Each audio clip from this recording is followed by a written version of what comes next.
hello हामी चिया खाँदैछु 5:11 भएछ आज चाहिँ टुरिस्ट गएर घरमा छु यो अस्ति मैले बनाएको टेबल हेर्नुहोस् टायरको मैले कुरा गर्दै थिएँ यो मैले अस्ति बनाएको टेबल हो हैन आज चाहिँ टुरिस्ट गएर घरमा छु घर चाहिँ यो हो हाम्रो होमस्टे चाहिँ आफ्नै हो अन्तखेरि यहाँबाट यस्तो देख्छ भ्यू हेर्नुहोस् यहाँबाट यस्तो देख्छ यो त यस्तो छ वरिपरि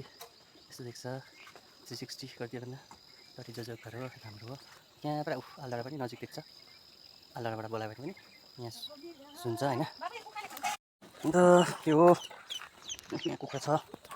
आज चाहिँ यो पचानी मगाएको थिएँ अब हामी बुढाबुढी मिलेर काट्न आँटेको तल्ला छ चाहिँ फेरि हाम्रो हत्या राख्ने जग्गा हो अन्त अब काट्नेपट्टि लाग्यो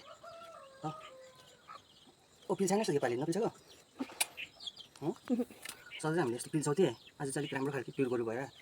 नपिल्छ पकाउने भनेको काट्नुपर्छ अन्त अब चाहिँ अप्ठ्यारो भएर अघि बुढीलाई पक्रिनु आएको म छुरीले काट्ने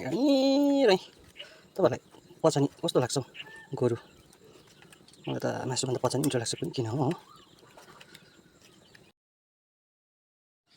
अब चाहिँ काटिसक्नु आँटे हामीले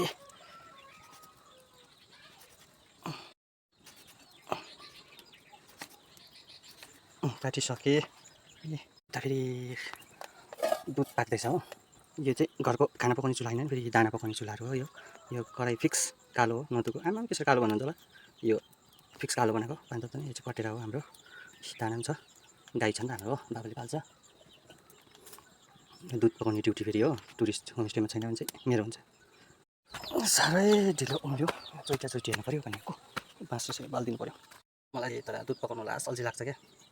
कति बस्नुपर्छ हो फेरि अलिकति उता हेर्नुहोस् उम्लेर पकिहाल्छ त्यस्तो हुन्छ हो अब चाहिँ दुध पाक्यो हो एकछिन कोइला तानिदिएको छु एकछिन त्यतिकै राख्नुपर्छ किरी मजाले लाग्छ त्यसो भने चाहिँ अन्त त्यही हो तल म देखाउँछु ल मैले बनाएको यो मैले बोतलको बनाएको होइन अन्त ल्याम्प बनाएको लाइट जलिराखेको छ होइन अब रातिको लागि हो अब हेर्नुहोस् ल राति चाहिँ कस्तो हुन्छ नि राति यसरी चलिबस्छ हो यसको मुड पनि चेन्ज हुन्छ मुड चेन्ज गरिदियो होइन यस्तो हुन्छ मुड चेन्ज गऱ्यो भने चाहिँ यस्तो बनाइरहेको छु तर पुरा भएको छैन कम्प्लिट चाहिँ यस्तो छ तपाईँलाई कस्तो लाग्यो कमेन्ट गर्नुहोस् यो फुल कम्प्लिट नभएछ ल आज अब चाहिँ काटिसक्नु आँटे हामीले